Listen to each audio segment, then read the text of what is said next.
Okay, well, I'll go ahead and get started. Welcome, everyone. I'm so glad you're here today. Thank you so much for joining us at this roundtable event hosted by the Center for Latin American Arts. My name is Katherine McAllen. I'm a professor here at the University of Texas, Rio Grande Valley, and I'm also the director of the Center for Latin American Arts. I'm Veronica Muñoz-Nájar, and I'm a PhD candidate at University of California, Berkeley. And we wanted to welcome you to this roundtable titled Peru's Bicentenary, Materiality, Invisibility, Erasure, and Reinvention. And this session has grown out of our CLAA session that Veronica and I hosted last week, titled Peru's Bicentenary, Identity Fractures in a Period of Transition from the Colonial to the Republican Era.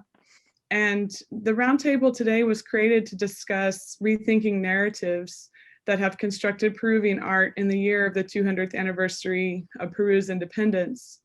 And we're interested in considering questions related to erasure, indigenous agency, and invisibility in art and visual culture in Peru, Ecuador, and Latin America more broadly, from the colonial to the contemporary periods.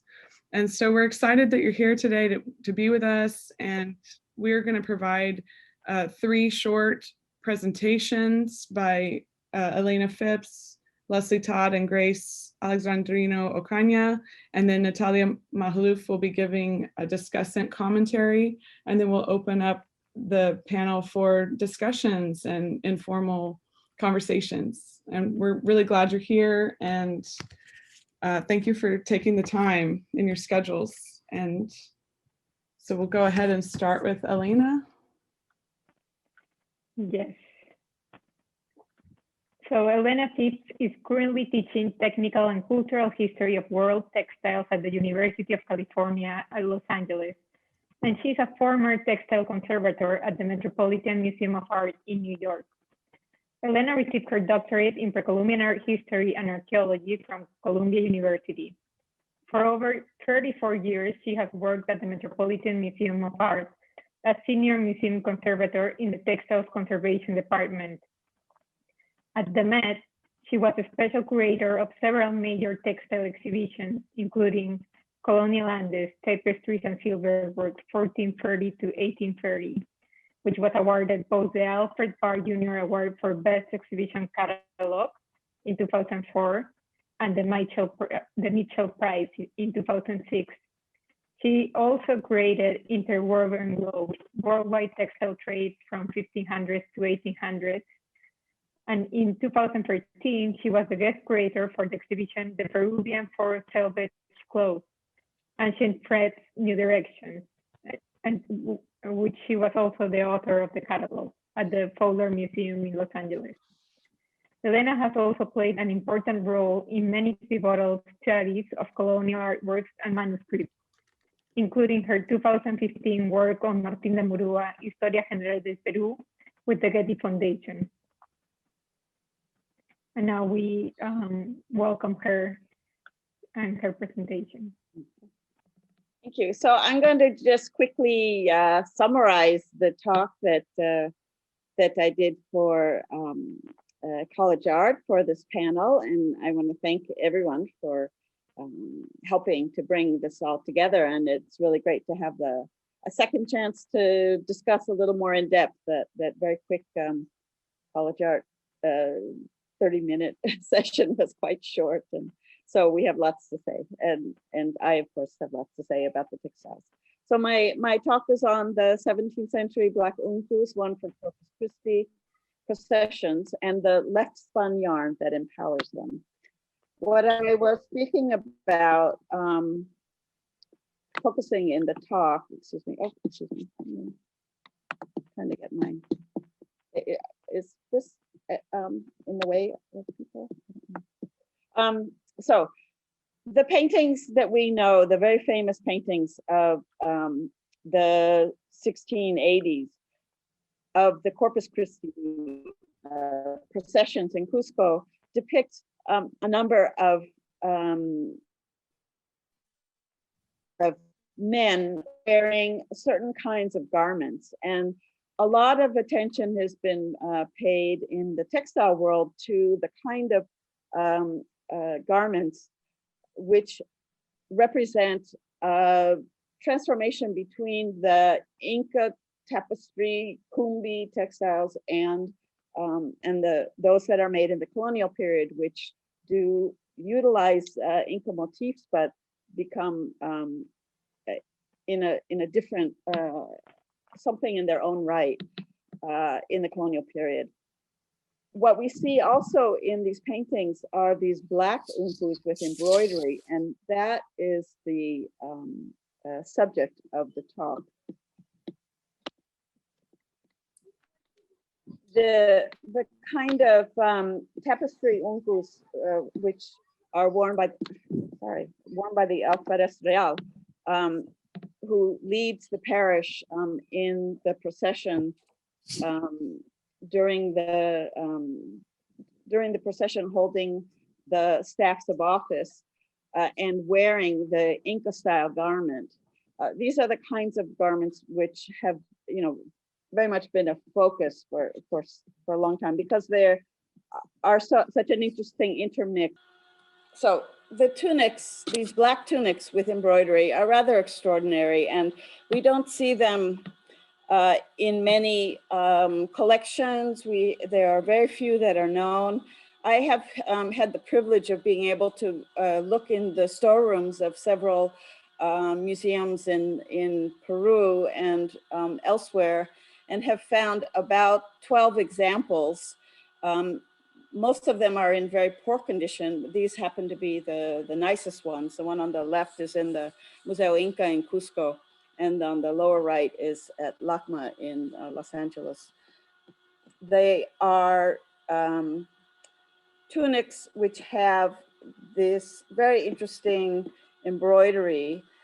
While the tunic is very Andean in its style and method of making, the embroideries follow European design stitches and ideas.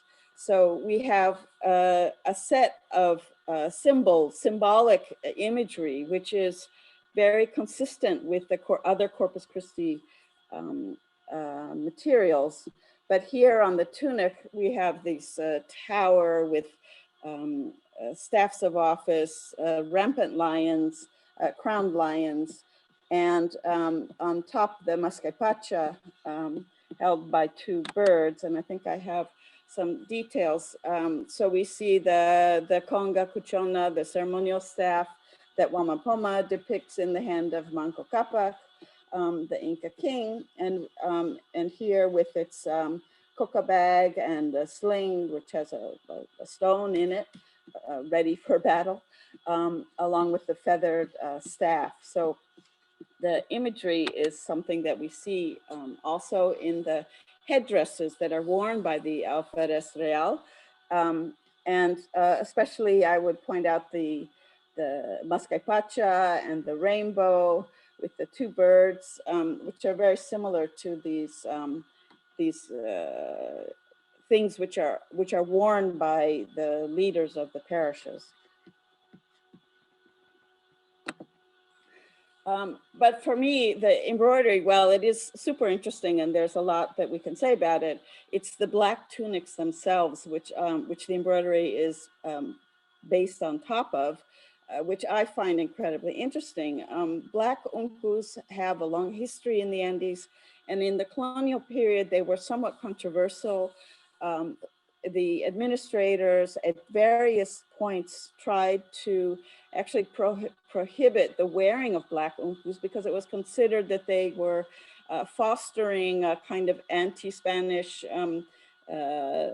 memorial for the past, the Inca past. These black uncus, which are, there are some that have been preserved without any embroidery, and that creating black uncus to be worn by the young men in a ceremony that lasted 5 days, where the family of the men would spin the yarn and weave the cloth. And in the time of these ceremonies that would finish with the young man donning the tunic and having his ears pierced and becoming part of the guard of the city. So we know that these black uncus were made in the at the time of the early colonial period, and likely beforehand.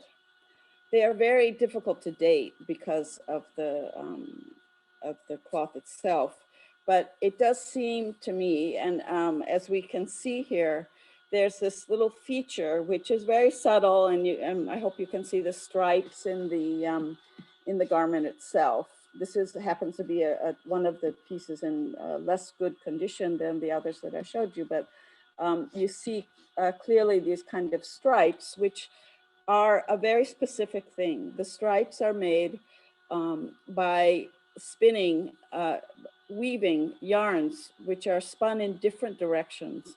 And I will talk about this in a little bit more, but you see them as a kind of very subtle thing. You can see them here because of the raking light on the garment, but normally in just a normal view, you can't see it.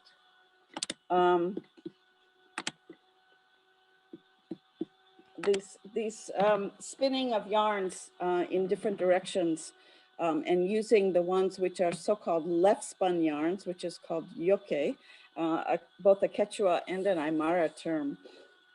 Yoke refers to yarns which have what we would call an S twist. When we look at yarns, we look at the diagonal of the lines where the yarns are spun, and we can see, and in normal highland camelid weaving, the spinner begins with the Z-spun yarn. They might join it with an S ply, but they never begin with the S. So the yarns that are begun with the left spun feature have a certain significance. And even in the early 17th century, Bertonio in his dictionary has a term sucuchanya, which is a cloth warped with thread spun part to the right and with the right hand and part with the left. Yoke, the impact of yoke is a kind of herringbone effect. And it is something very interesting because it's not a woven pattern. It actually is the effect of light and the way it hits the diagonal of the spin of the yarn. So groups of yarn spun in one direction are juxtaposed to ones in the other, and you get this kind of shimmering effect, which is quite interesting and very subtle. So where does this come from? This patterning system of creating these zigzag lines and something that shimmers. When I try to find the pre-conquest traditions of the Inca, it is very difficult to find how far back this creating of yoke yarns takes place. And we can see even as late as in the 1950s, when Harry Topek, the ethnologist who studied the Aymara of Quito, Peru, he, in studying the ritual context of the sorcerer's bundles, his informants told him that the clothing worn by a magician during a ceremony should be woven of threads twisted to the left. Wamapoma also mentions left-spun yarn as a, in the chapter on common witches in the Bien Gobierno manuscript, where in order to catch an enemy, to snare an enemy, you take a left-spun yarn composed of black and white threads and strew it across the forest or the pathway. And when the person steps on it or gets engaged with the cord, then he'll die. So it's a powerful tool for a magician to use a yoke yarn. So there are a number of different ways that Andean highland weavers create a sort of shimmering, shifting effect. Yoke is the most pronounced type, but there's another type called tornasol and another with chimi. So you either mix the threads or you weave a cloth with threads of one color juxtaposed to threads of another color. All of these three methods of weaving we see creates a very subtle effect on a garment. And there are many ways that it's used in the garments. And I don't have time today to go into the details, but the yoke, the type we see in the center, is what every single one of the garments made for the Corpus Christi tunics, they are all completely woven of yoke yarns. So the question to me, what this brings up is you have a garment which is definitely linked to this Christian colonial presentation of power and identity with Christian emphasis, and it contains the symbols of colonial components, and we haven't had time today to go through all the different symbols on the embroidery, which is speaking to one language, but then you have the cloth itself upon which this embroidery is done is another language, and it is to me this other very subtle, powerful sense of placing these kind of Spanish symbols and pseudo-Inca symbols on top of a very powerful shirt. And that powerful shirt is something that no one would even really be aware of, except perhaps the wearer, and perhaps as they move, the sunlight will bring up some of the reflection that can take place on these garments. But it's a very interesting juxtaposition, and I think something very characteristic of colonial, brings up a lot of colonial issues of identity and agency in the textile traditions of the Andes. So that's my brief summary, and there's lots more to say. Thank you, Elena. We'll definitely get into that. Into more. No, well, sorry for the technical glitches, but we'll definitely get into more conversations in the Q&A. And just on that subject, if anyone has a question that they're formulating, please feel free to share it in the Q&A section or the chat section. We'll be checking both. So we'll go to our next speaker, Leslie Todd. We're so excited that Leslie is also here today to present her paper and continue the discussions from our session at CLAA. Leslie is an assistant professor at Sewanee, the University of the South, and she received her PhD in art history from the University of Florida in May 2019.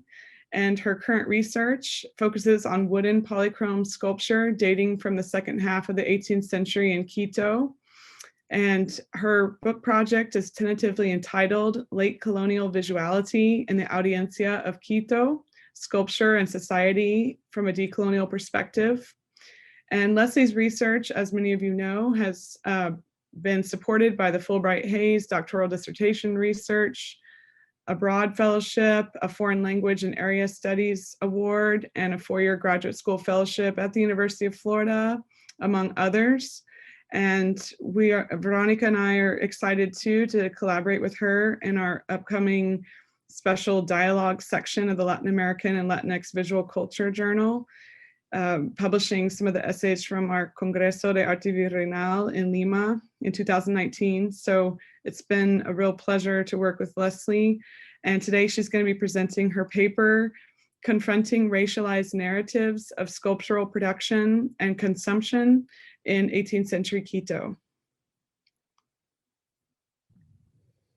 Thank you so much for that introduction. Do I have screen sharing capabilities? I think so. Do you want to give it a try? Let's do that. Great. Can you see? Yes. Great. Okay. Thank you, Katherine, and thank you, Veronica, so much for all of your hard work and organizing these events for us. I'm really honored to be a part of this today. So without further ado, as my title suggests, I'm speaking about 18th century wooden polychrome sculpture from Quito, a colonial capital that was once a part of the Viceroyalty of Peru. Throughout the 18th century, Quito was a prolific producer of this art form. The workshops there developed a distinctive sculptural vernacular, represented here in this figure of Saint Anthony of Padua from the Fundación Saldumbide Rosales collection in Quito. Across Quiteñan figures, sculptors applied the consistent combination of the features seen here, including intricate attention to detail, fleshy cheeks, rosy blush, glass eyes, subtly parted lips, and gentle shifts in movement throughout the body. This uniquely Quiteñan sculptural style was widely in demand and discussed during the 18th century by 5 men of letters listed here in this chart in chronological order. The first 3 were Europeans, and the last 2 were local residents of Quito. Their accounts focus on the high quality of Quiteñan sculpture and the ethnic identity of the sculptors, which is how I've divided the chart here. As you can see, all 5 chroniclers identified the sculptors as Indio or Mestizo. They also all repeated descriptions of sculpture's perfection and designated it as an object that suited European taste, whether judged to be as good as European products or admired and directly consumed in Europe. This notion of taste in sculpture's consumers is most clearly conveyed in a 1793 report in which Quito's municipal council stated that painting and sculpture produced in Quito was admired by intelligent people and people, quote, de buen gusto, people with good taste. Within this on Quiteñan sculpture, good taste was directly linked to European art and thus white society, directly connecting the product and its consumer as both refined. However, any such connection made between the product and its maker was denied in the accounts by the European authors, the 3 of which are the focus of my brief presentation today.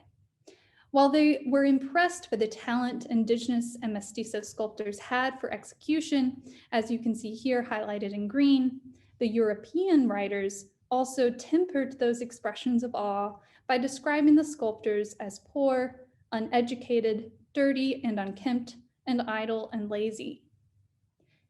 By racializing the discourse on sculpture, the European writers emphasized the Blanco-Indio or us-them dichotomy, thus fracturing the presence of the artist and more broadly the indigenous resident of Quito from the refined European object. While this generates an image of a clear separation between whites and non-whites in colonial society, it also serves to present sculpture as good by tying it more closely to the former.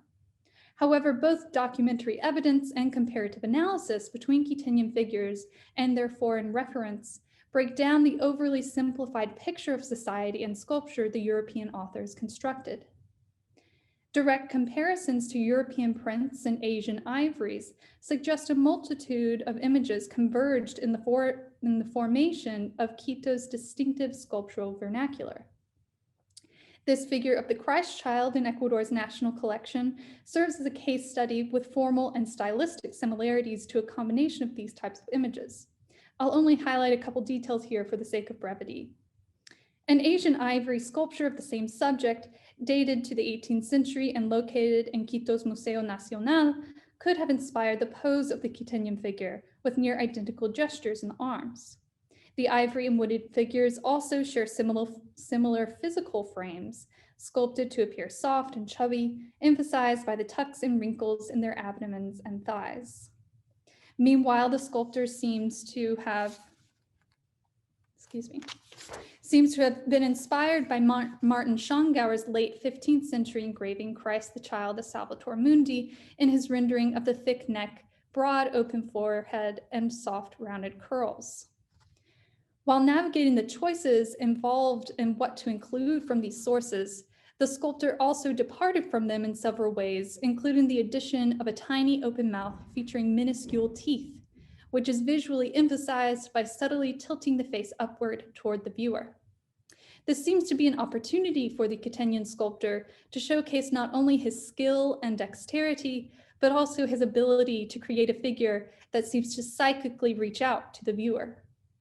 Ultimately, what this sculptor and Quiteñan sculptors more broadly developed was a distinctive, internationally inspired Quiteñan style, demonstrating both their agency in design decisions and savvy responses to market demand and consumer preferences.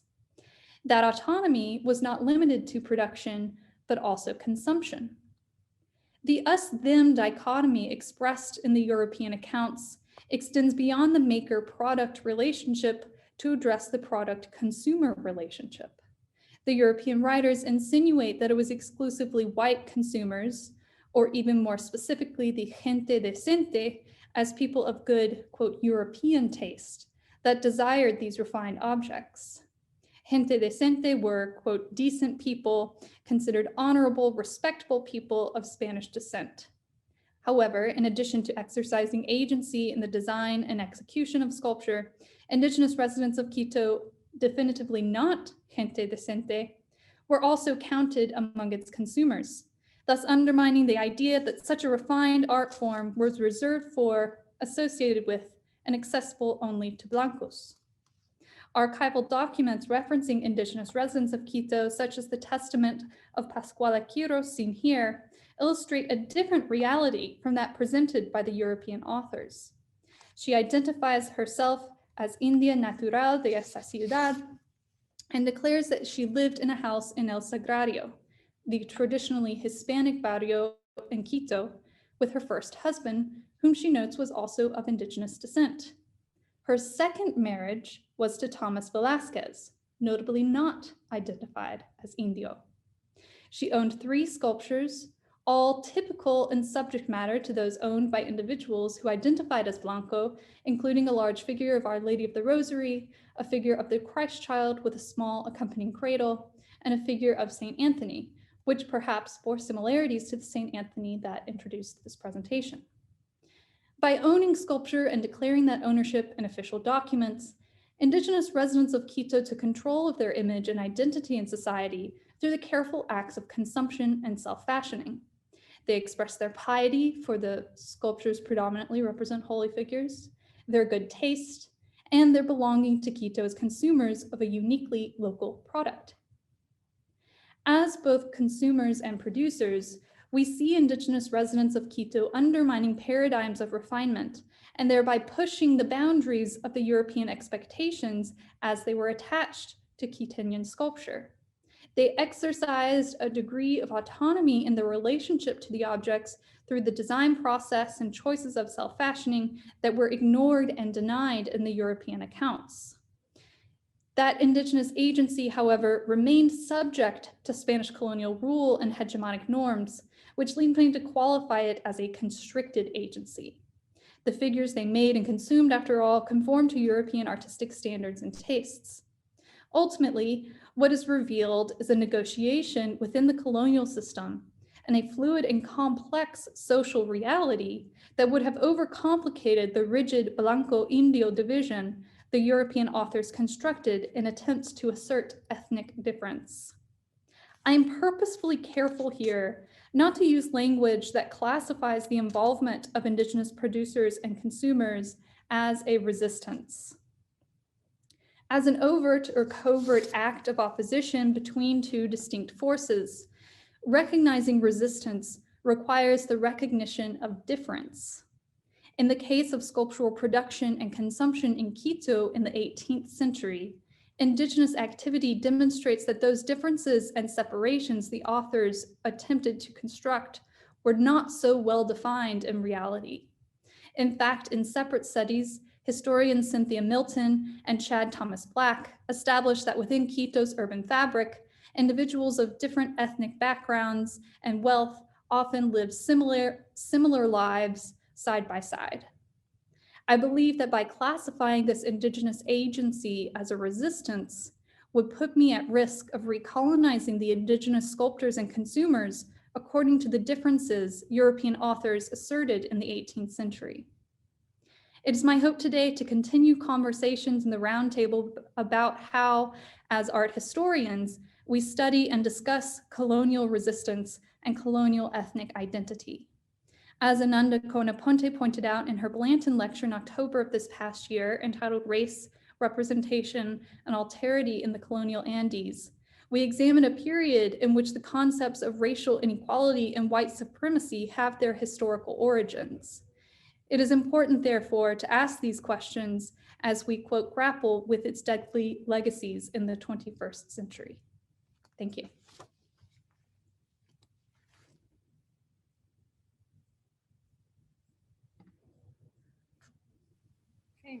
Thank you, Leslie. That was amazing, and we'll continue with the discussion during the Q&A. Now I'm going to present Grace Alexandrino Ocaña, who is a PhD candidate in the Department of Anthropology at Stanford University.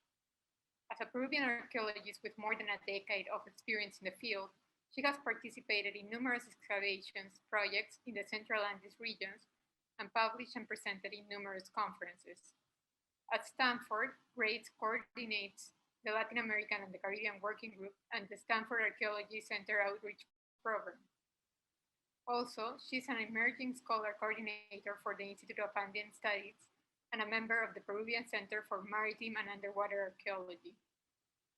Furthermore, Grace is a reviewer for the Journal of the Social Archaeology and for Notas de Antropología de las Américas, an international journal of the University of Bonn. Grace has been awarded the Stanford Provost Graduate Teaching Fellowship, and she's also an Institute for Research in the Social Sciences Dissertation Fellow. Her interests include immigration and citizenship, the relationships of cultural heritage and precarity, civil society, cultural heritage organizations, and cultural bureaucracy. Her doctoral dissertation examines the relationships between pre-colonial cultural heritage, its administration, social use, cultural activism, and the concept of citizenship in the metropolitan city of Lima, in Peru. Her paper is entitled Migrants, Murals, and Metropolitan Identities, Public Spaces and Urban Heritage Aesthetics as a Struggle for Historic Lima. Now we welcome Grace. Thank you so much, Veronica and Katherine. I'm going to proceed to share my screen first. Give me 1 second. So in this presentation, I reflect upon the incorporation of contemporary muralism in Peruvian society as a result of the growing agency of low-income and working-class Lima residents and artists, and as a materialization of their claims for full citizenship and rights to the city. Although I focus on the last 20 years, the most recent protests have brought the Bicentenary of independence as a framework measure the success of the Peruvian state. Citizens' struggles for recognition and representation face political parties, clashes, and their quest for power. Murals are caught in this crossfire, shamelessly or secretly erased, affecting everyday people's claims as citizens. By the end of the 1990s, graffiti became popular in Lima. Yet it was in the 21st century when a new trend started. For Roman and Flores around 2010, there was a shift in the Peruvian graffiti scene, which makes it possible to start talking about contemporary muralism. Roman even considers that graffiti makers transform into muralist artists when their pieces show planning of the space, composition, and an education in visual construction appropriate for the environment and what is accepted. Some of these new trend representatives are Pésimo, Entes, Elliot Tupa, Jade, Gua, Desertor, and Olfer.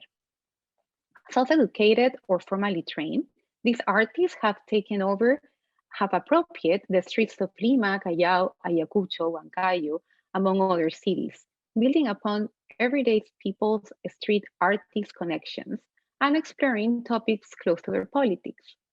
Some seek social justice, equality, and depict armed conflict narratives. Others spread awareness on climate change or depict historical figures and popular culture as well as lighthearted and positive messages. Contemporary muralists pick and choose from spray and regular paint, graffiti, figurative and non-figurative styles, and face their concrete canvas with or without a plan. The people-street artist connection is critical in the elaboration of their pieces and a communality among these artists. The canvas, over the 20th century, historically neglected Peruvian citizens from rural areas sought shelter in Lima, mainly due to the armed conflict. After elites abandoned the historic center of Lima between 1980 and 2000, local migrants took over this area as residential and commercial spaces. After the historic center was welcomed to UNESCO World Heritage List in 1988, this area experienced several changes to protect the symbolic structures still standing and to recover public spaces. Since then, measures have had different approaches to the city's recovery and enhancement. Progressively, authorities went from informal vendors and squatters' violent evictions to restoring governmental buildings, monuments, and mansions, and reorganizing traffic, public transportation, and commercial areas. However, such improvements were centered mostly within the UNESCO historic centers limits, neglecting less touristic and visible neighborhoods. Likewise, public spaces and official facilities for cultural events and programs have depended mostly on the administration in place. Therefore, the type of events allowing citizens to exercise their cultural rights was influenced by authorities, priorities, and understandings of what culture means. In October 2010, Susana Villarán was elected mayor of Metropolitan Lima. Villarán, self-identified as a modern, democratic, and progressive leftist candidate, succeeded the center-right politician Luis Castañeda Locio. One of her political mottos targeted cultural rights, promising to center public policies on citizens. This approach pushed for the democratization of culture, moving from traditional cultural spaces like art galleries and theaters to public areas within barrios, acknowledging that culture originates and belongs to everyday people. Searching for a space where Latin American muralists feel more at home, Enda San Pésimo, renowned Peruvian muralist, organized Latinoamericano, the first muralist festival in Lima, with the support of this administration. In 2012, 13, and 14, walls within the historic center, Villa María del Triunfo and San Juan de Miraflores districts were painted by local and international artists.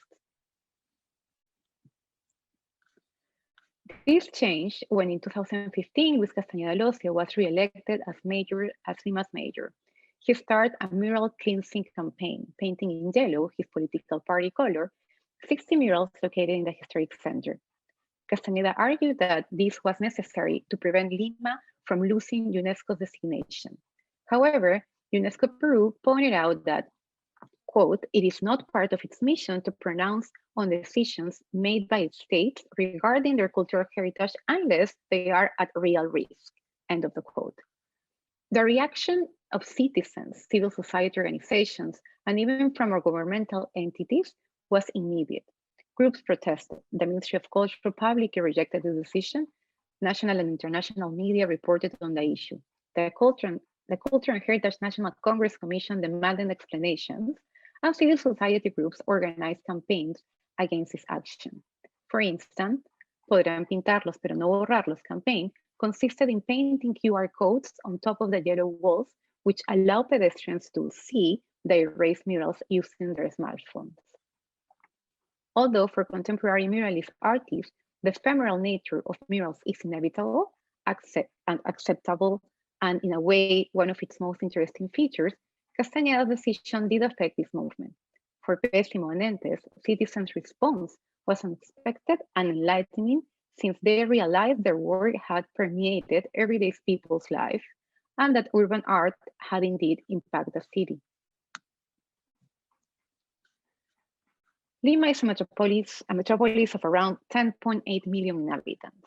Millions left their hometowns to find new opportunities in Lima, better incomes, education, or access to basic needs like public health.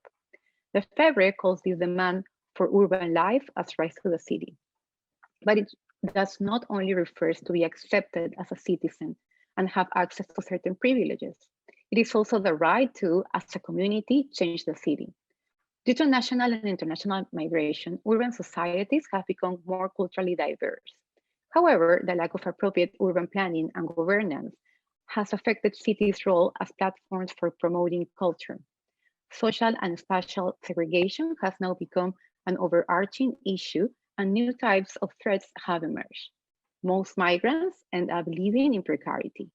Working class and low-income districts lack potable water, green areas, the sports facilities, community centers, etc. Moreover, municipal authorities lack interest in bringing cultural events and programs to their citizens, and citizens lack spare time or extra money for cultural or recreational activities. According to UNESCO, culture is the set of distinctive spiritual, material, intellectual, and emotional features of a society or a social group that encompasses art and literature, lifestyles, ways of living together, value systems, traditions, and beliefs. Therefore, urban culture covers the notions of culture within an urban setting from both a functional and anthropological perspective. Lima is a migrant city. Then, Lima's urban art is a product of decades of internal migration, political violence, terrorism, and social inequality. Murals erasure from precisely the historic center is an affront to the rights of the city.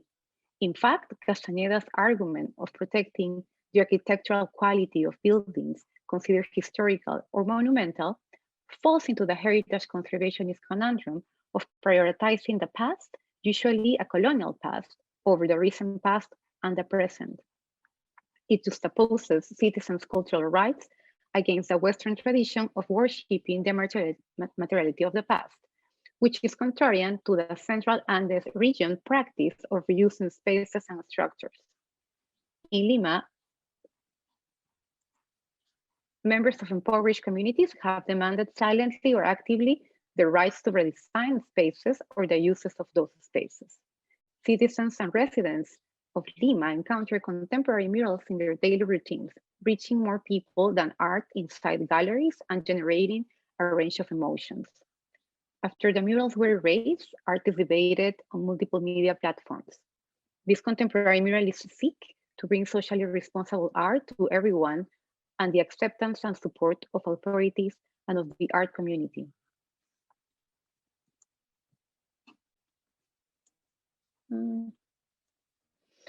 But these attempts are never fully realized. Last November, protests in Lima shed light on this issue. 2 young citizens from working class families were killed during the protests, and as a response, murals were painted with their faces and commemorative phrases. Sadly, it was not enough to take their lives. An attempt was made to erase the murals. These acts of erasure highlight the importance of art to low-income citizens pursuing their rights to the city. But it also illustrates the corresponding discomfort of certain sectors of the state and the society with these claims in a context where inequality continues to endure after 200 years of independence. Thank you.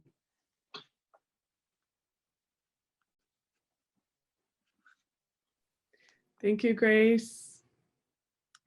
That was so great. Such an interesting presentation. And we look forward to, if anyone wants to post questions in the chat, please post them there. And finally, we are excited and honored to have Natalia Majluf as our discussant. Natalia has made a profound impact on our field of Latin American art history in her museum leadership as head curator and director of the Museo de Arte de Lima, where she expanded the collection considerably and founded what is now the leading art documentation archive in Peru.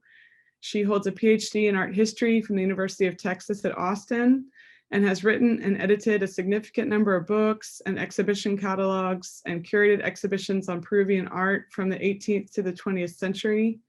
Recently, the catalog of the exhibition she curated with Beverly Adams, the avant-garde networks of Amauta, Argentina, Mexico, and Peru in the 1920s, was awarded the Arvi Exhibition Catalog Award from the Association of Latin American Art and the Toma Foundation in February 2020. And between 2018 and 19, she held the Simón Bolívar Professorship at Cambridge University where she was also a visiting fellow at the Center of Latin American Studies. And she will be teaching soon in Chicago at the University of Chicago. And in general, Dr. Majluf's research has been foundational for so many of us, and we're honored and excited to hear her comments on the papers and continue discussing some of these issues with her in this session. Thank you, Natalia.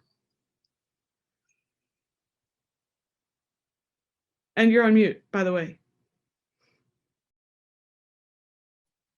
Forget that always. Thank you, Katherine. Thank you, Veronica, for the invitation to participate as discussant in this roundtable. I'm very happy to be here. Thank you so much for your kind and extremely generous words. And without much ado, because I think that what we want to really be able to do today is discuss and debate among us, I will try to be quick with my comments. The three papers I have been invited to discuss could not be further apart in subject matter, chronology, or art historical method. What tenuously binds them together is the name of Peru, as it heads the panel's title in the context of the country's bicentennial of independence. And yet, none address the Peruvian nation state, which is the object of the bicentennial celebrations, though they all respond in different ways to the notion of identities, significantly in the plural, and to fracture, which implies the nature of things broken, suggesting moments of rupture, but also instances of reinvention. These processes come clearly through in Elena Phipps' careful meditation on yoke textiles over time. She draws on examples from pre-Columbian, colonial, and contemporary textile history to undertake detailed study of what remains as one of Andean art history's greatest traditions, as well as one of its more elusive subjects. The subtle precision of expert description based on decades of study serves to balance the absence of dates and documentation for the textiles, which present our historians with the most daunting methodological challenges. Her account offers perspective on textiles as complex objects of memory and of collective identity. They are at once heirlooms and palimpsests, objects that are passed on from one generation to the next, that are symbolically transformed and repurposed for different functions.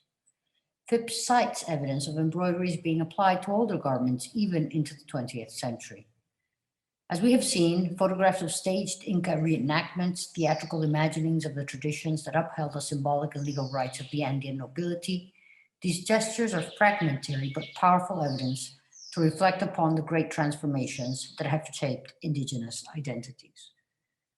What they tell is a story of collective memory, of a complex form of identity that could be likened to modern conceptions of ethnicity.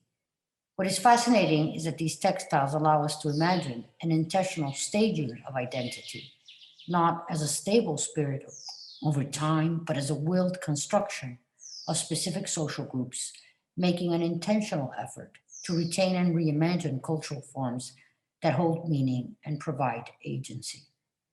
Textiles, like other forms of material culture, allow us to imagine very precisely how objects serve to construct forms of social cohesion over time in ways that work very differently from generalized ideas of culture and identity as they emerged in the 19th century.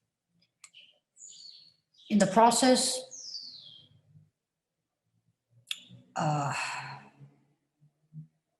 sorry, there's some noise here that I'm trying to, there.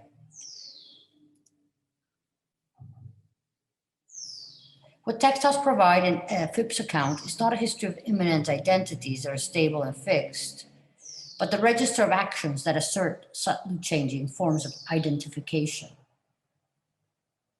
Through the analysis of material evidence, Phipps is able to account for the agency that is implicit in the making and in the use of things. Though I realize the methodological difficulties involved, it would seem that more historic and ethnographic evidence and context would still be necessary to understand the precise associations of yoke in particular communities of use. Nonetheless, the focus on the works themselves shows what the traditional methods of developed for the study of objects in the art historical tradition can offer to current efforts to pose new questions. For the most subtle, minute details that are barely visible to the eye, one can imagine a much broader web of social and political relations. Leslie Todd's discussion of 18th century Quito explores issues surrounding the concepts of buen gusto and ethnicity in the production and consumption of late 18th century sculpture.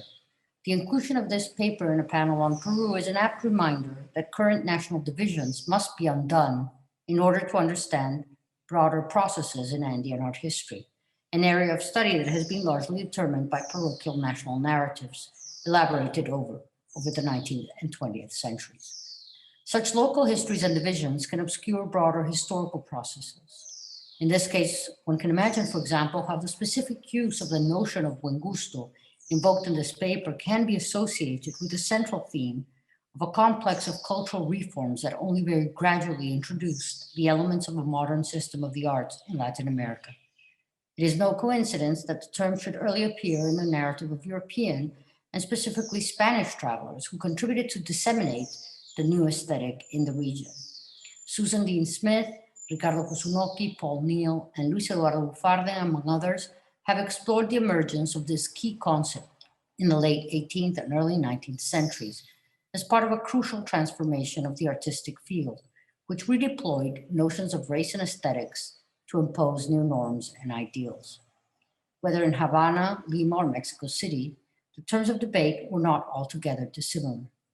As Neil has stressed, buen gusto promoted variants of classicism, but was much more than a stylistic reference. In this context, I would venture to ask what forces led to the negative characterization of artists. Is this something that can be traced to previous periods, or is this a new discourse that emerges as part of the aesthetics of buen gusto? Is there a relation between this discourse and formal aspects of Quito sculpture in the period of the Bourbon reforms and into the 19th century? Art historians like Alexandra Kennedy have suggested a quote, stylistic immobility, claiming that the genre changed little in this period, tied as it was to fixed conventions that characterized a form of production largely conceived for the export trade. Todd suggests that, in fact, the Spanish-Indian dichotomy is not useful to gain an understanding of the actual processes marking artistic practice in Quito. I would argue that it could perhaps be seen as a response to a much more complex, situational, and fluid system of social and racial stratification, as Joanne Rappaport and others have recently stressed. Rather than seeing the ownership of sculpture as a form of transgression, it could be understood as a generalized practice of everyday life in a city that was more diverse than official accounts. I would ask whether the identification of particular consumers of these sculptures in Quito as indigenous could be interpreted in terms of ethnic affirmation. Put another way, was being indigenous or mestizo perceived as a culturally distinct category, or is that something we are attempting to find in retrospect? In what context did the makers identify as indigenous? What did this identification imply? Can forms of resistance be seen in artistic typologies that were overdetermined by multiple sources by the late 18th century? These are complex questions that would require further reflection and more in-depth study. It seems that the notions of hybridity and resistance will only acquire methodological import to the extent that they can be associated with more precise histories. The national paradigm that this panel seeks to variously question reappears in Grace Alexandrino's take on contemporary murals in Lima. The production and erasure of large-scale painting on urban buildings has in effect been a constant over the last decade, transforming the urban fabric into a scene of contestation and dispute that has not been adequately addressed. It is not evident to me, however, why it should seem necessary to go back to the moment of conquest to write about contemporary murals, if not to foreground the notion of long-term continuities. It would seem that such sweeping approaches carry an implicit evocation of a notion of cultural traditions that plays into narratives of nationalist myth. Simultaneously, this method further forces the unity of a notion of muralism that can only be sustained by its reductive definition as painted walls.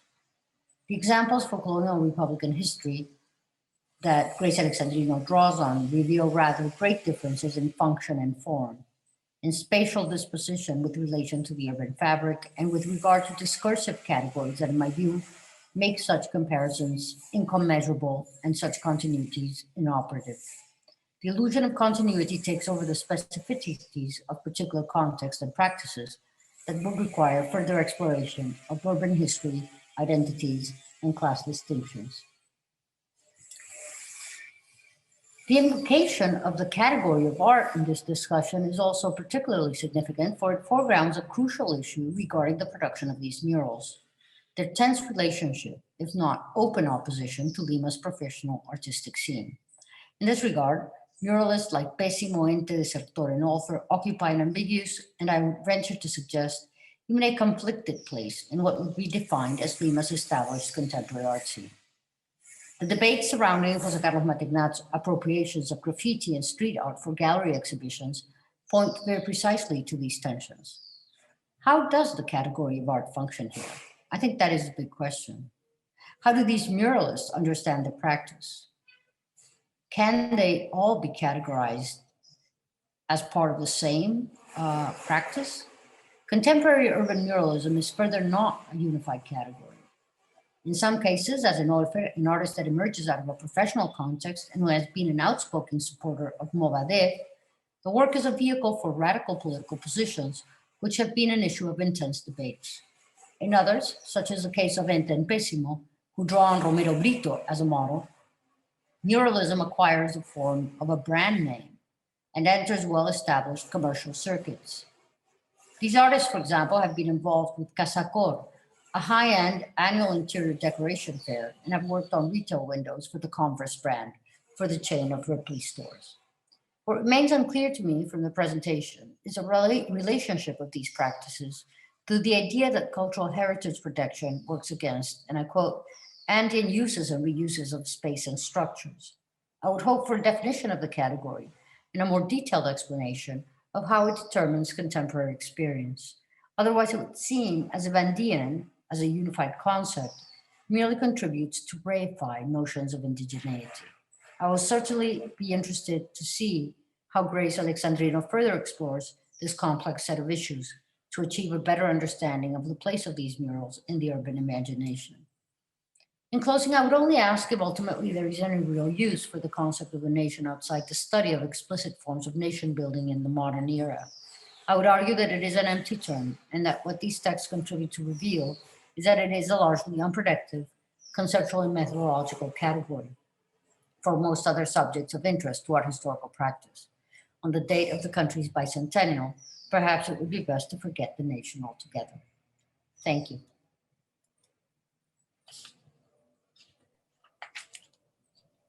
Thank you, Natalia.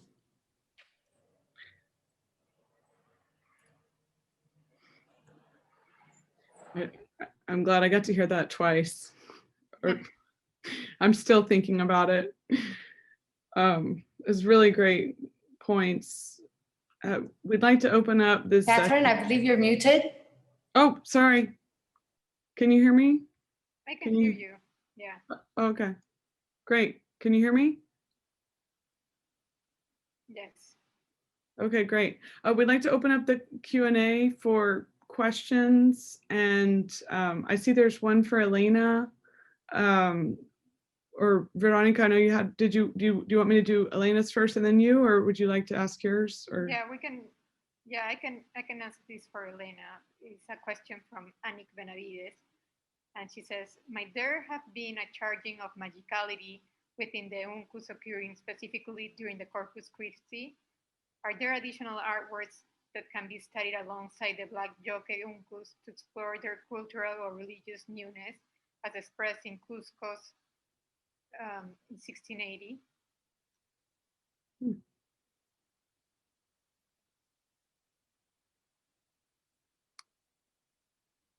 Elena, you're on mute too. Sorry, I'm reading the question again. Is the question about, are there other textile artworks or artworks in general? I mean, I think we see that in terms of the designs on the Uncus, they're part of a cluster of imagery that's very much cycled and recycled in the Corpus Christi entity. from the textile point of view, there are many other textiles that have this yoke component. Most of them, unlike the black uncus, embroidered uncus, in which the entire uncu is composed of that process of yoke. Other examples in mantles and other types of garments, generally the yoke is confined to certain parts of the textile. So sorry, I'm looking at the question again. I'm not sure which direction to go. I can certainly talk about other types of textile components have this magical but also transforming, you know, component to it, subtle components. Just can the person speak a little more about their interest? Hi, yes, thank you so much for your paper. I'm just fascinated by this sort of confluence of magicality and like their use during Corpus Christi, and also sort of how that would have been sort of embedded within like Habsburg political power, and like that confluence is really interesting for me. And I just like this process of like making the yoke express newness during Corpus Christi, and then how that could have sort of affected the meaning of yoke later on. And I just feel like, is it wrong to think of the Corpus Christi and this set of uncus as like a special activating moment for the set of objects you're looking at? Well, I would actually pull it back the other way. That is that tradition of using yoke in a certain way. And in fact, as I didn't quite have a chance to say today, but I do in my paper, how because several of the uncus appear to have been older, and then the embroidery is newer to them, so that they might have been used in a different context before they came into this Corpus Christi context. And that's, you know, one of the big difficulties, and as Natalia emphasized also, the absence of the ability to date materials, especially textiles, in this general period from the 15th century to the 19th century. The carbon-14 dating doesn't work, and so we can't set in time. We also have the problem of not having preserved examples of pre-conquest, if I can use that term as the marker, of certain highland weaving traditions. And this definitely is a highland weaving tradition. We don't find this kind of garment in Lima, for example. It comes out of the warp weaving tradition of the highlands. And so I think I've always been looking for earlier examples to see how that then, why do we have so many in the 18th and 19th century textiles? It is something that I mean, from the lack of information that we have about the pre-conquest period in terms of the weaving traditions, we're hindered to see a continuity.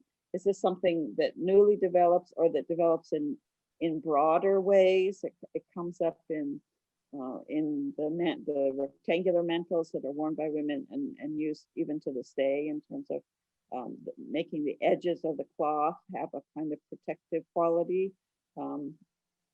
So there's a lot, there's so much that we don't know. And so yoke is still used today? That was another question of a student. It is found in textiles at least into the mid-1950s. It is found in textiles in Aymara textiles, as well as Quechua textiles from the Southern Highlands.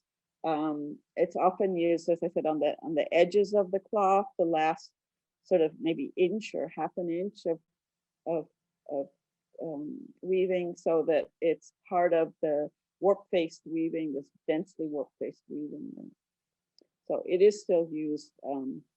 We don't associate it with that kind of so-called, negative magical component, but rather more with something that supports the meaning of the cloth and the integrity of the cloth, and therefore the integrity of the person wearing the cloth as well. Okay. Thank you. Thanks, Anik. So good to see you. We had another question from Emily Floyd. She asked that she would love to hear the panelists' reflections on the question that Natalia raised about the role of the nation in how you think about your field. How has Peru shaped the field, and how does the idea of Peru impact your own work? Grace, do you want to maybe answer that first if you want to, and then we could continue? Yeah, sure. Or... Yeah, no, for sure. Thank you for the question. I was reading the question before, and I was thinking about that when I first heard Natalia's comments in the CAA conference. I also, that's stuck in my mind, and let me start from the easy one. In my own work, I'm an archaeologist, and as an anthropologist, I'm trying to explore heritage and its impacts in Peru, in the different communities Peru is made of, and also how the state manipulates the different heritage and the different materialities that supposedly express our identity to establish narratives within the citizens, but also for the outside, right? How we kind of like market Peru, sell Peru. So it is in archaeology, at least, the nation state and archaeology, they have a very close relationship, and archaeologists have helped develop different nationalistic narratives and discourses. So for sure in anthropology and in archaeology, we'll find this concept much more probably than art history. And in terms of that, this particular presentation that of course is a work in progress, and I truly, I really find Natalia's comments very helpful. And I have other comments that we can talk about later, but for me right now, it's about how we keep selecting what is approved to be exposed and to be representing what means to be Peruvian and what is okay to have in our walls. And the Historic Center is part of the World Heritage List of UNESCO, and it's supposed to be apparently much more important to take care of those spaces that expressions of current and contemporary expressions of our citizens, and you know how we are creating citizenship too. I don't know if that makes sense, but that's that.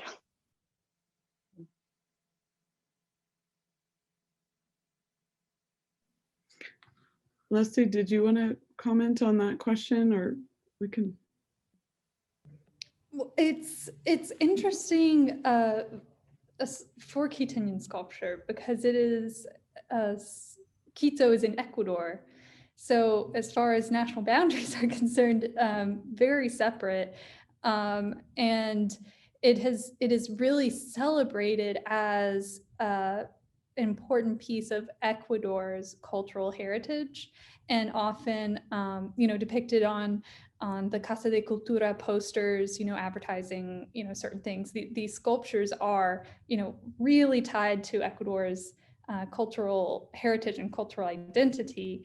So it's really interesting to think about how it transgressed those boundaries. I mean, it was a big part of its history is how, as Natalia mentioned in her comments about how it was used for export. It was exported all over South America. So we have these objects in Peru, and even though they weren't made there, they were seen and experienced in way, like the way they were seen and experienced and the way they functioned was no different, you know, in Peru than in Ecuador and in Argentina. And so it's really interesting because all of my information, all of my sources, I always go to Ecuador for this, but I do think it's in the case of, and during this period, by this time, this was the Viceroyalty of Nueva Granada, so they had separated from the Viceroyalty of Peru. So there was still this kind of sense of separation and separateness of Quito, but even then they were transgressing those boundaries. And so I think it's interesting to think about how fluid so much of this art was when we're really framing it, or at least especially, and Carmen Fernandez Salvador has spoken about this or written about this, about how a lot of the history, Ecuador's art history started and really was founded in some, in the early 20th century when historians were writing with kind of a more nationalist perspective. And so it's really been tied to, kind of got tied to Ecuador's national identity during that moment. So it's interesting to try and think beyond that. Can I make a quick comment?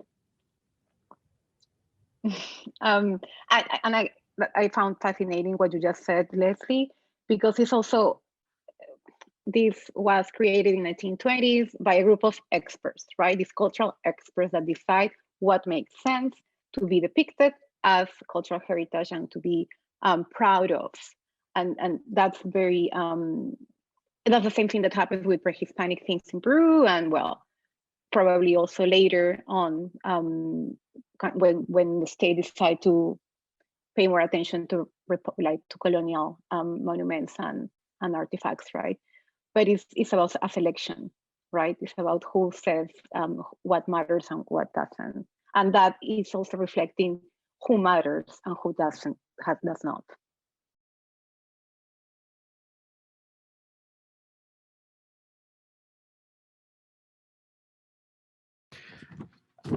Elena, would you like to comment? Sure. I feel like in some ways because I'm always looking at the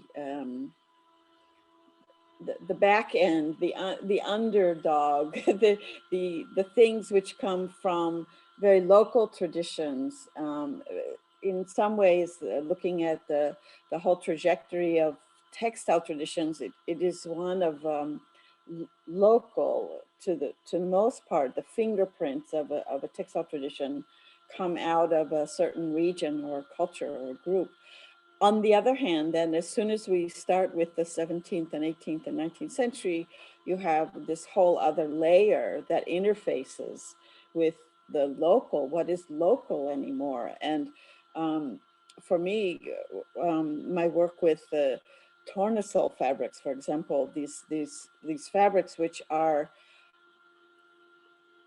some of the most beautiful of Andean weaving are these very plain but beautiful, shiny color, changeable color textiles. And I have to say, I think in fact, they are an invention of this combination of cultures. There is no tradition before the Spanish come of making those fabrics in the Andes. I've been looking for it for my whole professional life, as I have also been looking for the yoke fabrics, which are very difficult to find in a pre-Columbian context. So a lot of these features, which have been so highly developed, and it's confusing. It's confusing where they come from and how that interface of people from different cultures, that it's that interface and the transformation that takes place through the interface, which I don't know, has always interested me, how people respond and react to others, and how that gets integrated into cultural traditions. So I can't really talk about Peru, the concept of Peru, because to me, Peru has never really existed in a way. I mean, so. I would like to add to that in the sense that I think it is interesting because also I think there is a certain difference between how scholars north and south are, what kind of constraints they have in terms of their work, because it's very different to be working from Lima, Quito, Bogota, or Santiago than to be working from university or academic context or museum context in the United States, because of course the expectations placed upon your work are completely different, and also the resources available, and in the sense that even today with globalization, it is still very difficult to move beyond immediate local context because of lack of library resources, travel funding, etc. So there is an imbalance between how local or how expansive you can be in terms of your research. And this does still have to do a lot with resources. I also think that, there's also a question not only of resources, but of constraints, of things that shape a field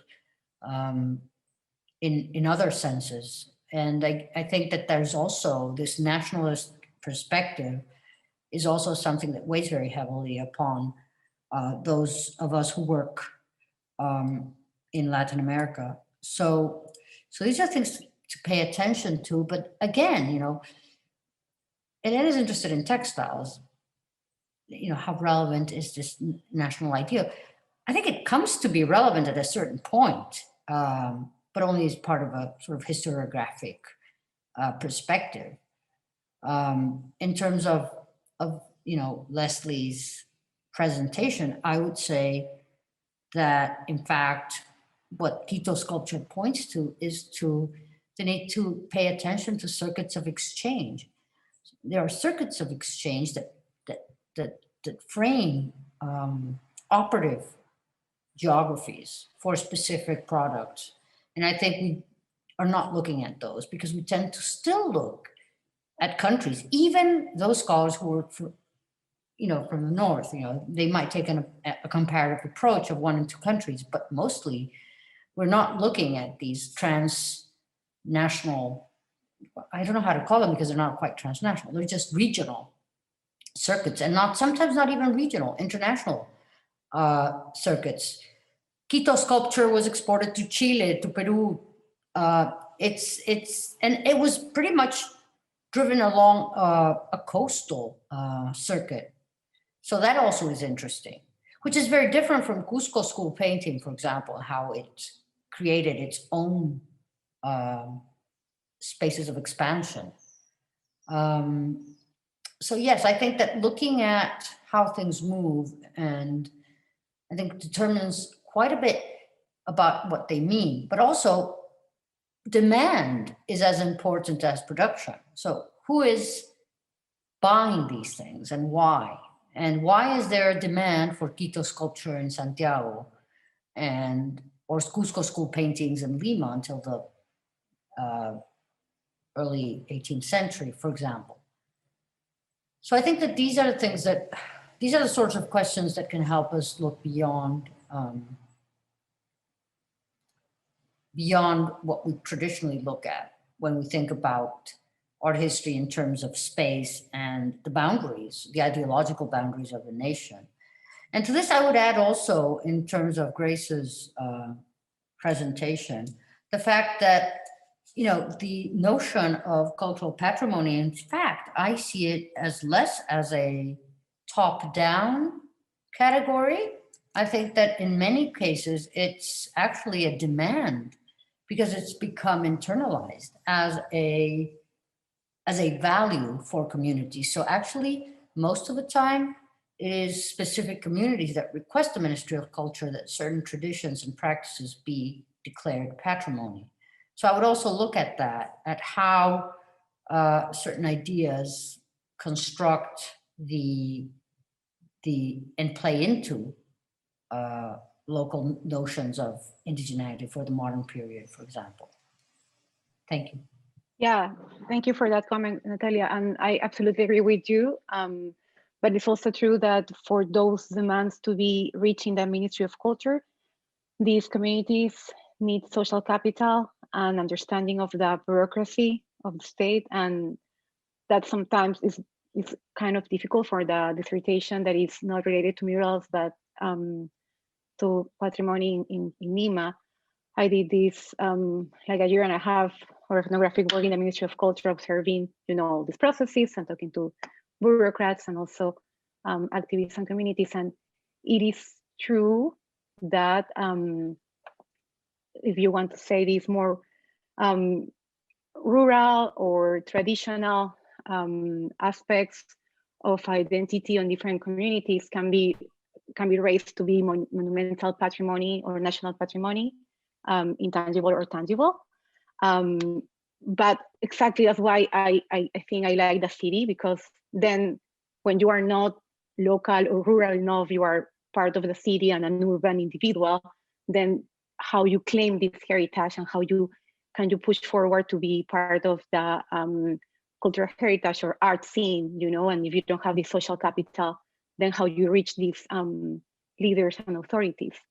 And I just wanted to make a small comment about the comments you gave before, because most of the people here, I think, were not in the CAA conference. And in the previous version of my paper, I had a kind of like 2 or 3 pages of a little bit of historical review on how muralism has been present in, the Peruvian territory since colonial times. And I understand the confusion I generate with this because I think I didn't phrase it correctly.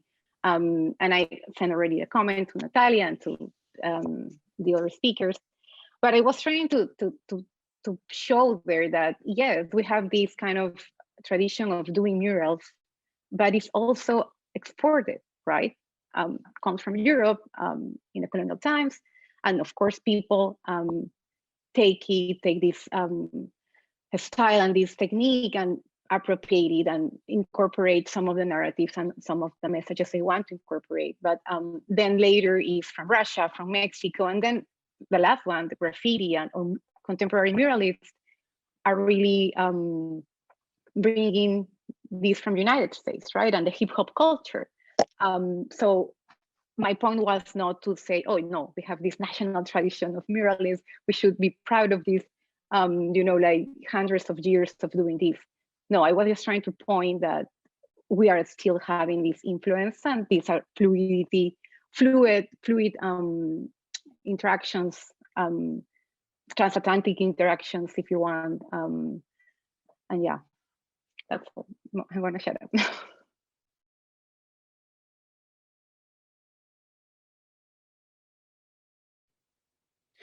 Thank you, Grace. If anyone has any other questions, please feel free to type them into the chat. I had a short question for Leslie, just if I could take a moment with this pause and any other questions that come in, but I'll give precedence to anyone typing in a question. I had a question about invisibility and resistance, and I think it ties into a lot of our discussion about these ideas that form how we approach the field and how we're transforming the historiography in our current scholarship, and thinking about erasure and invisibility and trying to give a voice to localized art context as well as metropolitan museum mural projects, etc. And I was just curious about your comment related to resistance, and I appreciate that you're challenging that question about us examining constricted agencies or negotiations of power. Is this really resistance, or do we need to clarify that distinction, which I think you did? And I was just wondering if you could comment a little bit more about that idea of resistance rather than negotiation in the way you're approaching your work and the field in general? And how does that help us to be more aware of the silencing of voices and critically assessing our sources from the archives, as well as our visual analysis of the art? Yeah, thank you so much. Thinking about going back especially to thinking about archives and that sense of invisibility, by the 18th century, it is very difficult to find artists identify themselves. I've talked to Susan Webster about this, and in the 17th century, they have contracts, they're identifying themselves, but I was really hard pressed to find this by the 18th century. And so there's a sense of invisibility there that I really needed to turn away from the archive in a sense and turn to the objects themselves and really kind of dig into stylistic analysis and visual analysis. And that's where I was bringing in the kind of comparisons to the Asian objects and the prints, to think about what choices and what decisions these sculptors were making. To a certain extent, I was able to identify that, yes, it does seem that indigenous sculptors were dominating the field. We have a few Creoles, we have a few mestizos identifying as sculptors, but by and large, it seems that indigenous sculptors were still dominating the field, which is something, that those 18th century chroniclers may have gotten right. Hard to know, hard to trust them. But so in order to kind of circumvent all of this invisibility that's created within those Spanish administrative documents, and that's really supported and asserted by administrative documents, travelers' accounts, I did have to turn to the objects themselves and dig into that, which is what helped me kind of arrive at the conclusions that I did. But I've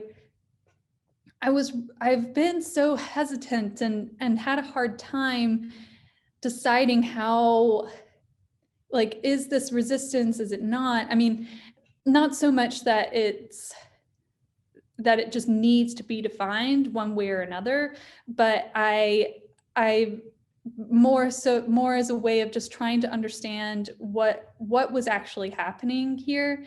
And I like the way that Natalia put it in her comments, as it could be understood as a generalized practice of everyday life in a city that was more diverse than official accounts. And that's kind of, as I kind of dive into this, it just seems like this is just how people live. It's not like they were trying to make a big statement, but then at the same time, you can make statements of resistance in everyday practices of life. So I've been kind of constantly going back and forth on this, and finally decided that what is making me uncomfortable about calling it resistance is this idea that within resistance, it's about these two, I mentioned this before, it's like such a hard word. It just feels like it's not subtle enough to describe what's going on. And I think the hardness of the word is that idea of the opposition between these two opposing distinct forces.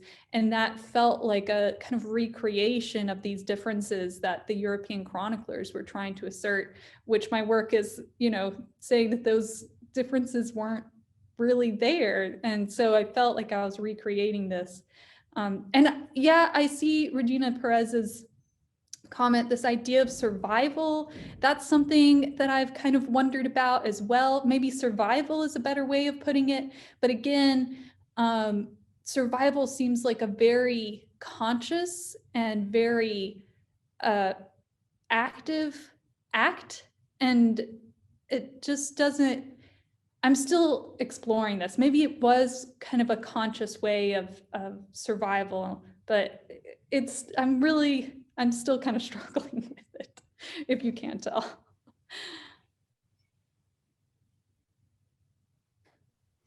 I think that there's a danger of playing into these caricatural I think Leslie's right. These sort of caricatural conceptions, sort of like the vision of the vanquished, as if there were two sides, as if the colonial society was not so much more complex. I think so much of the historiography of the past quarter of a century has contributed so significantly to add nuance to this, our perception of colonial society, and see art as a site of negotiation and permanent change and transformation. And it seems that when we ask about resistance, we ask, the question is directed at a certain sort of salvage paradigm where we're trying to find and locate an idea of the indigenous. And, can we do that? And is that legitimate even in a large metropolitan urban capital like Quito was in the 18th century? What does it mean to be designated as an indigenous person in the parish registers of a city like Quito in the late 18th century? What does that mean? I mean, is that the same as what we have in our minds as a notion of indigeneity? And to what extent is that notion of indigeneity a modern concept that we are projecting onto the past? I think these are the questions that we need to ask, but I do agree with Leslie that the notion of resistance is something that does not really contribute. What are we trying to find out about the past? What is the question? What are we studying as art historians? And again, the objects, the histories they tell, what they can tell us about the past. It's a complex issue, but I certainly do think that there is a danger in reifying ethnic categories and projecting them onto the past as if they were stable and unchanging, when in fact, we know from so much excellent work historians have been producing over the past decades that it is in fact such a complex and fascinating, really, society which we are studying, and reducing it to a sort of fight between victors and vanquished does not seem to work very well in producing new knowledge. That's all. Yeah, and that the idea of kind of imposing these modern ideas of like indigenous, mestizo, what these kind of clear-cut categories is what makes me fear the potential of like recolonizing these artists and recolonizing these objects according to these ideas that were created during the 18th century and during the colonial period. So that trying to address that nuance while also touching upon and acknowledging ethnic identity without recolonizing is where I find myself right now, and it's a little bit paralyzing at times trying to figure out how to navigate that. Well, and I feel like too, as young scholars or younger scholars in the field, we're trying to synthesize scholarship that's focused on the voices that were left out of the historical record, and how invisibility and perhaps negotiations can show how there were these colonial erasures, and that silencing of voices was necessary in a way for the colonial rationalization of in this period. So I feel like that we're also trying to situate our work in a somewhat revisionist perspective, while not trying to reify ethnic identities. Like you said, Natalia, it's a very delicate line, wouldn't you say? I agree, yes. Really interesting. Does anyone else have another question or a comment? Oh, here's another question for Leslie from Katherine. The tension presented in your study between negative perceptions of the indigenous sculptor and their refined artworks is fascinating. I'm wondering if you could say more regarding the perceived leap from poor, dirty, lazy makers and products of buen gusto to what was it attributed? Was it the European sources, engravings, etc., that enables this leap? Catholicism, question mark, a blending of various components. I Yeah, think we touched on that, but great question. In my College Art Association presentation, I went a little bit more into that, at least in terms of the visual tradition that kind of complements these words, and especially kind of rising out of the 18th century kind of Hispanic Enlightenment desire to kind of acquire knowledge and put all of these races and people into these distinct categories. We see, for instance, in Mexican Costa painting, this idea of, indigenous people look like this and they dress like this. And one of those things that they dressed in was, dirty, unkempt clothing with rips and tears. And that is what I think that these European authors are repeating. They're kind of taking these ideas of what they expect and think indigenous people are supposed to look like in ways that supports the necessary presence of Spaniards and the continued enduring presence of Spaniards in the Americas. So I don't think it's so much Catholicism as it is this kind of the Hispanic Enlightenment. Thank you for that question. thank you, Leslie. Well, considering that we're almost at 2 hours, perhaps we should thank everyone for coming. Natalia, did you have any final comments, or do any of our panelists have any final comments that you'd like to say before we wrap up? Thank you for bringing us together and for allowing for this conversation, which CLAA certainly did not allow for. And it's been great meeting you all and having a chance to discuss this new work.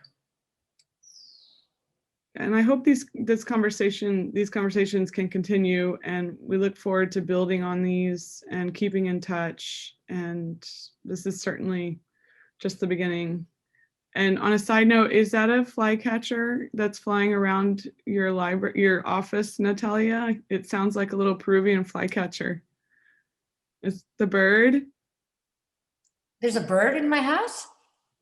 It sounds like a bird chirping. Chirping, yes, outside. There's lots of birds now that there's no cars. It's really nice to hear that bird joining us too. Okay, well, lovely to see you all. Thank you so much for joining us. Have a great day. Bye-bye all. Thank you so much. Thank you. So much. Thank you, Elena. Thank you, Leslie. Thank you, Grace. Bye. Thank you.